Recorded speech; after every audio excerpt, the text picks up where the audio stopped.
Hello friends, welcome back to my YouTube channel law educators. तो और दोस्तों, आज हम इस वीडियो में नए टॉपिक के बारे में पढ़ेंगे जो कि पेटेंट लॉ से रिलेटेड है। तो चलिए दोस्तों, बने रहिए मेरे साथ। मैं आपका Vineet.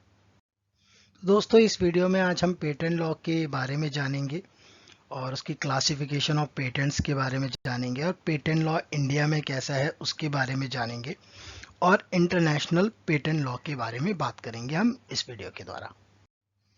So friends, let's start with the patent law.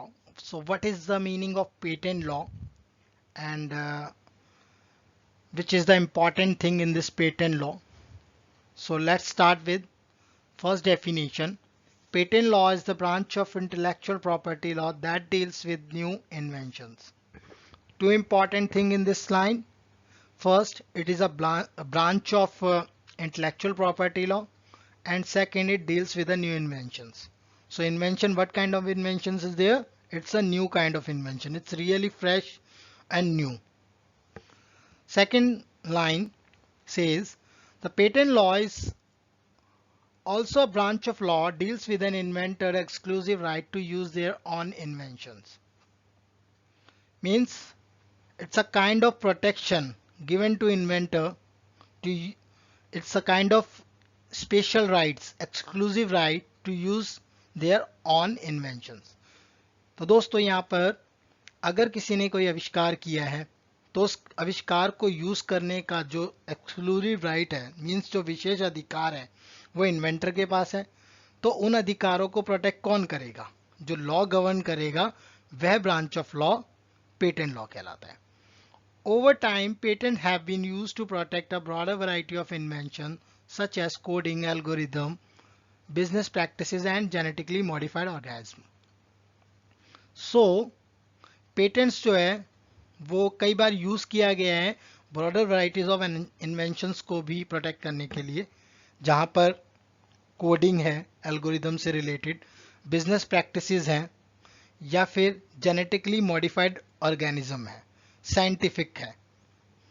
ये सभी तरह की इन्वेंशन साइंटिफिक इन्वेंशंस हैं। तो दोस्तों, अब पढ़ते हैं इसमें कि पेटेंटेबल इन्वेंशंस कौन से होते हैं और नॉन पेटेंटेबल कौन से होते हैं।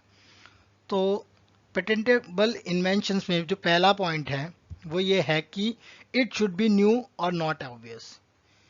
मीन्स कि नया तो होना चाहिए, ये तो हम समझ गए, बट नॉट ऑब्वियस मतलब जग जाहिर नहीं होना चाहिए, ऑलरेडी डेफिनेटिव नहीं होना चाहिए, या एविडेंट नहीं होना चाहिए। Second, should be capable to use in industry and society.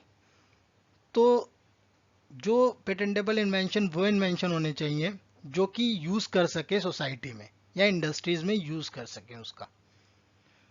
तीसरा है कि वो इन्वेंटिव स्टेप्स के द्वारा आया हो, इन्वेंशन की गई हो उसकी। तो पेटेंटेबल इन्वेंशन जब भी होंगे जब वो किसी तरह की खोज होगी या इन्वेंशन होगी, आविष्कार होगा। डिस्कवरी नहीं होनी चाहिए दोस्तों, इन्वेंशन होना चाहिए, आविष्कार होना चाहिए। तो आविष्कार के लिए जो आविष्कारिक स्टेप्स हैं, इन्वेंटिव स्टेप्स हैं, उनका इन्वॉल्व होना ज़रूरी है पेटेंटेबल इन्वेंशंस में। अब दोस्तों, नॉन पेटेंटेबल इन्वेंशंस कौन से होते हैं? पहला, किसी प्रकार की डिस्कवरी, खोज। अब खोज है, ग्रेविटेशनल फोर्स की खोज थी आइजैक न्यूटन द्वारा, तो वह एक खोज है, तो उसको हम पेटेंट नहीं करा सकते, वो नॉन पेटेंटेबल इन्वेंशन है। मेथड ऑफ एग्रीकल्चर है, जो कृषि करने की, खेती करने के जो मेथड्स हैं, वो भी नॉन पेटेंटेबल इन्वेंशंस हैं। Any process for medicinal surgical treatment. अब किसी प्रकार की मेडिसिन बनाने का या फिर सर्जिकल ट्रीटमेंट का जो प्रोसेस है वो भी नॉन पेटेंटेबल है। अब ये मेडिसिनल और सर्जिकल ट्रीटमेंट नॉन पेटेंटेबल क्यों है? तो दोस्तों, ये इसलिए नॉन पेटेंटेबल है कि मेडिसिनल, फॉर लेट सपोज कि आपने कोई मेडिसिन बनाई। अब मेडिसिन तो हैं अलग अलग तरीके की मेडिसिन, से कोई न्यू इन्वेंशन तो नहीं है।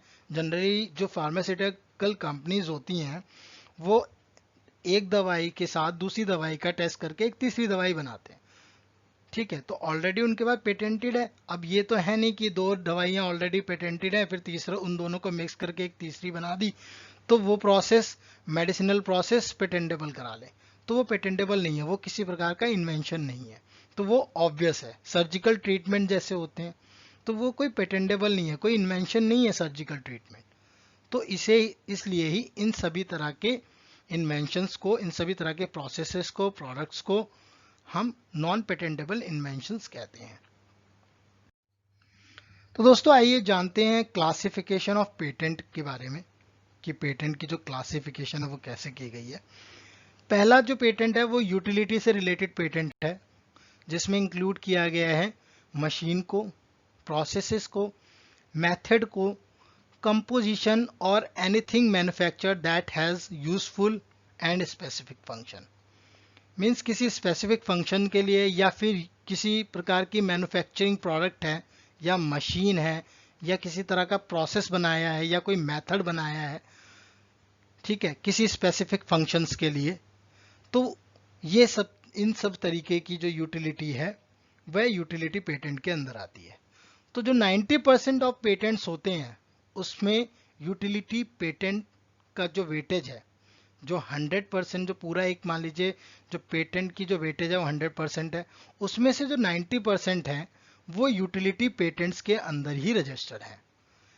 Any new type of search engine which is only search is government sites. ये एग्जाम्पल है दोस्तों कि एक नया सर्च इंजन बनाया।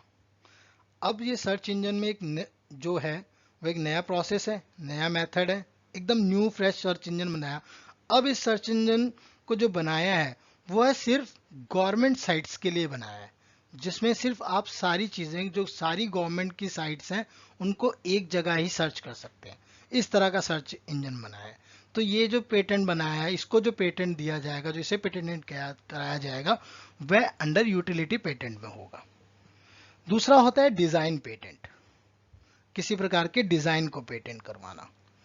It can be issued for appearance, design, shape और general ornamentation for an invention. अब कोई इन्वेंशन करी, अब उस इन्वेंशन को, जैसे वो कोई मशीन बनाई, अब उस मशीन को जो पेटेंट प्रोवाइड किया गया है उसके अपीयरेंस के लिए, उसके डिज़ाइन के लिए, या उसकी कोई शेप बनाई, ठीक है, या कोई जो एक ऑर्नामेंट है, या फिर आप जैसे बनाते हैं कोई जेवर बनाते हैं, तो जेवर का जो जो हार बनवाया, लेट सपोज, तो हार का एक नया डिज़ाइन बनाया, ऑर्नामेंटेशन, तो वो एक डिज़ाइन बनाया है, इन्वेंटिव डिज़ाइन है वो। तो जो उसका पेटेंट होगा वो डिज़ाइन पेटेंट के अंदर होगा। फॉर एन एग्जांपल, गूगल और एप्पल के जो डिज़ाइंस हैं वो उनके होम पेज के लिए हैं। अब आप गूगल का होम पेज जब ओपन करते हैं तो ये एक यूनिक है, उसका जो उन्होंने पेटेंट करवाया उस डिज़ाइन का, वो डिज़ाइन पेटेंट के अंडर करवाया है। और जो एप्पल का होम पेज है उसे उन्होंने अपने डिज़ाइन पेटेंट के अंदर पेटेंट कराया है। If a design patent is filed, so the function and utility of invention is not protected. अब लेट सपोज कि आपने एक मशीन बनाई, ठीक है, बट आपने जो उसका पेटेंट कराया वो डिज़ाइन पेटेंट के अंदर कराया, तो जो उसके फंक्शन और यूटिलिटी हैं इन्वेंशंस के, लेट सपोज जो मशीन है, अब डिज़ाइन तो आपने डिज़ाइन के अंदर आपने करा लिया उसका पेटेंट, अब जो उसके फंक्शन है उस मशीन के, या फिर जो मशीन जो एक प्रोडक्ट है, जो एक विजिबल प्रोडक्ट है, उसका भी तो इन्वेंशन हुआ है, तो उन सब को डिज़ाइन पेटेंट में प्रोटेक्शन नहीं मिलेगी, क्योंकि आपने जो पेटेंट कराया है वह डिज़ाइन के अंदर कराया है, जो रजिस्ट्रेशन करी है वो डिज़ाइन पेटेंट के अंदर की है। तीसरा जो पेटेंट है वो प्लांट पेटेंट है। It is available for discovery of new invention of plants that are sexually reproduced.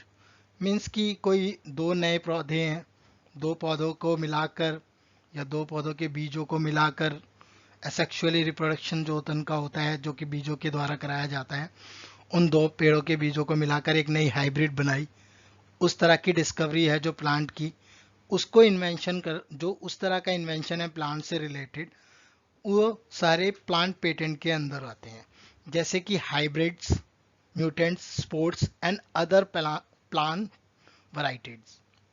ये सारी वैराइटीज हैं प्लांट्स की, जो कि हाइब्रिड होती है, म्यूटेंट होते हैं, स्पोर्ट्स होती हैं। तो ये सभी जो वैराइटीज हैं प्लांट्स की, वे प्लांट पेटेंट के अंदर प्रिवेंट की जाती हैं, ताकि उन्हें कोई और ग्रो ना कर सके और उन प्लांट्स को कोई बेच ना सके।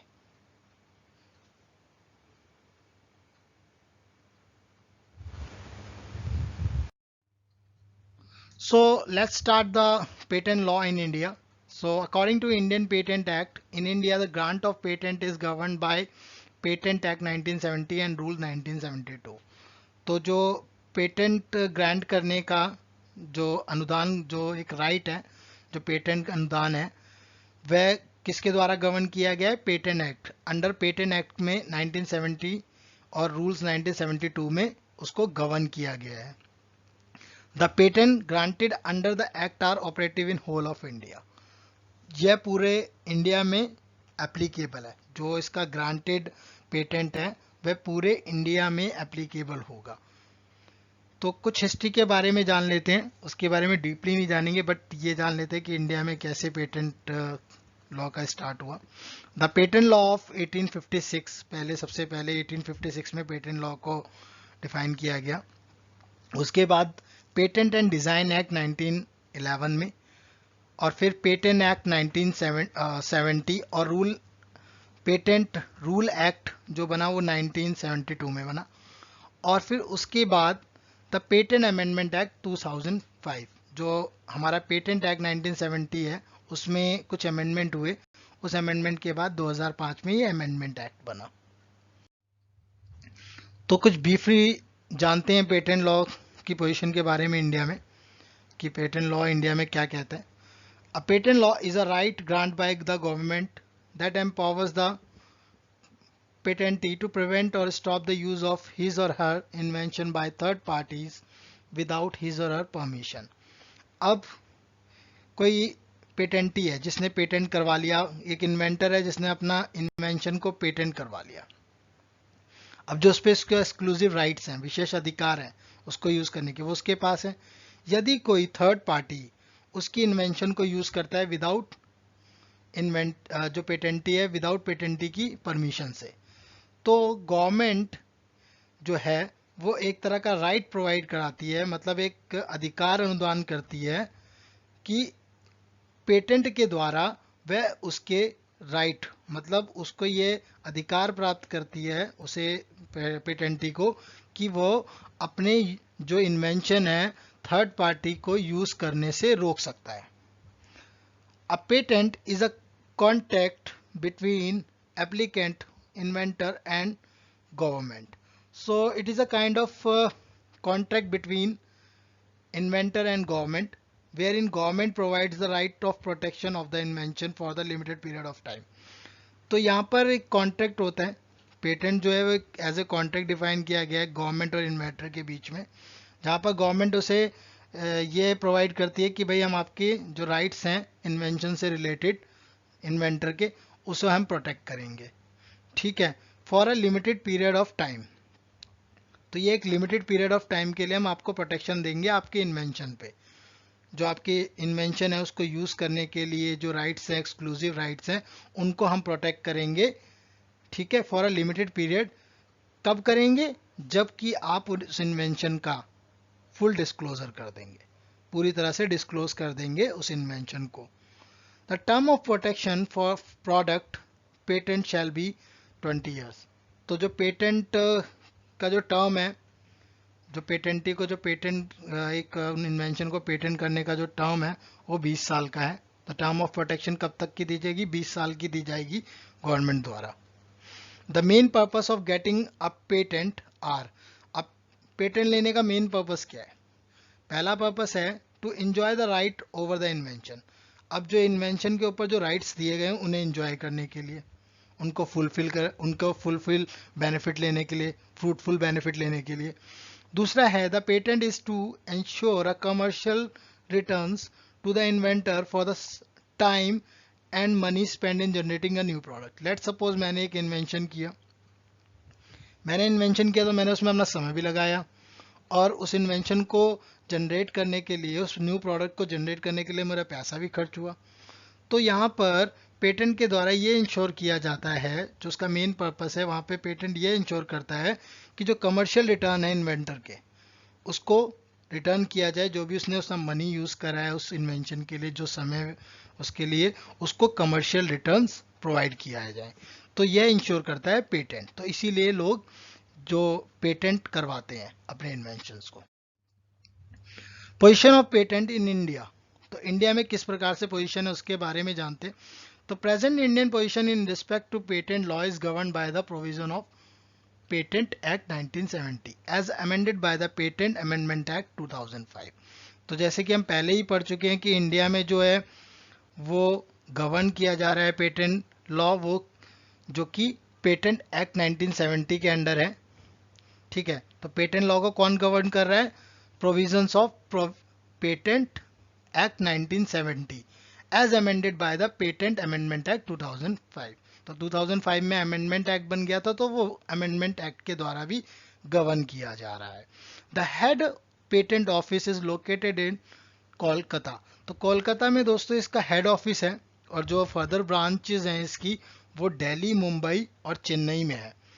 और जो ये इन ऑफिसेज में जो इसका सिस्टम है, जो पेटेंट सिस्टम चल रहा है इंडिया के अंदर, वो एडमिनिस्ट्रेटर, जो एडमिनिस्ट्रेशन है पेटेंट सिस्टम का, वो किसके द्वारा कंट्रोल किया जा रहा है? वो कंट्रोल किया जा रहा है कंट्रोलर जनरल ऑफ पेटेंट्स के द्वारा। जो वहाँ पे कंट्रोलर जनरल है पेटेंट्स के, उनके द्वारा उन पेटेंट सिस्टम्स को एडमिनिस्ट्रेट करा जा रहा है, मतलब उसका प्रबंधन किया जा रहा है। डिज़ाइन के द्वारा general of design, trademarks, geographical indications. Each office has its own territorial jurisdiction for receiving a patent application. तो सभी ऑफिस की अपनी अपनी जुरिस्डिक्शन है, टेरिटोरियल जुरिस्डिक्शन है। तो वहीं पर वो अपनी एप्लीकेशंस को फुलफिल कर रहे हैं। किस तरह की पेटेंट की एप्लीकेशन आ रही है, तो वो अपने अपने जुरिस्डिक्शन के अंदर ही, टेरिटोरियल जुरिस्डिक्शन के अंदर ही उस पर्टिकुलर ऑफिस में अप्लाई कर सकता है। और इसके अलावा ये सभी ऑफिस डील करते हैं पेटेंट एक्ट के सभी सेक्शंस में। तो अब देखते हैं कि एक पेटेंट एप्लीकेशन में, जब भी एक पेटेंट एप्लीकेशन को फाइल करते हैं, तो उसमें जुरिस्डिक्शन कैसे डिपेंड करती है, किस तरह से जुरिस्डिक्शन डिपेंड करती है, उसके बारे में जानते हैं। तो इसमें जो इंडियन एप्लीकेंट के लिए जो जुरिस्डिक्शन आई है वो ये है कि पहले तो डिटरमाइन करना है कि उसका प्लेस ऑफ रेजिडेंस क्या है। दूसरा, उसका जो प्लेस ऑफ बिजनेस है ऑफ द एप्लीकेंट, जो एप्लीकेंट का प्लेस ऑफ बिजनेस है उसको भी डिटरमाइन करना है। फिर देखना है कि एक्चुअली जो इन्वेंशन हुई है वो कहाँ ओरिजिनेट हुई है, मींस जो इन्वेंशन एक्चुअली ओरिजिनेटेड उस जगह को भी देखना है। तो इंडियन एप्लीकेंट के लिए ये इम्पॉर्टेंट है at the time of filing the application for patent. So ये जुरिस्डिक्शन जो है वो डिपेंड करती है अकॉर्डिंग टू इंडियन एप्लीकेंट्स के लिए, according to place of residence, according to business place of residence, business place of applicant, and invention actually originated, जो भी उसका इन्वेंशन हुआ है वो कहाँ से ओरिजिनेट हुआ है। फॉरेन एप्लीकेंट्स के लिए जो है वो ये डिटरमाइन करना जरूरी है, determined by the address of service in India. तो जो उसका जो सर्विस का, जहाँ पर वो सर्विस कर रहा है, उस सर्विस जो इंडिया में, उस सर्विस का एड्रेस होना जरूरी है फॉर फॉरेन एप्लीकेंट्स। दोस्तों अब तक हम जो पेटेंट लॉ की जो पोजीशन है इंडिया के अंदर उसके बारे में जान चुके हैं। अब इंटरनेशनल पोजीशन के बारे में पढ़ लेते हैं, मींस कि जो पेटेंट लॉ का इंटरनेशनल कॉन्टेक्स्ट है उसके बारे में भी थोड़ा जान लेते हैं।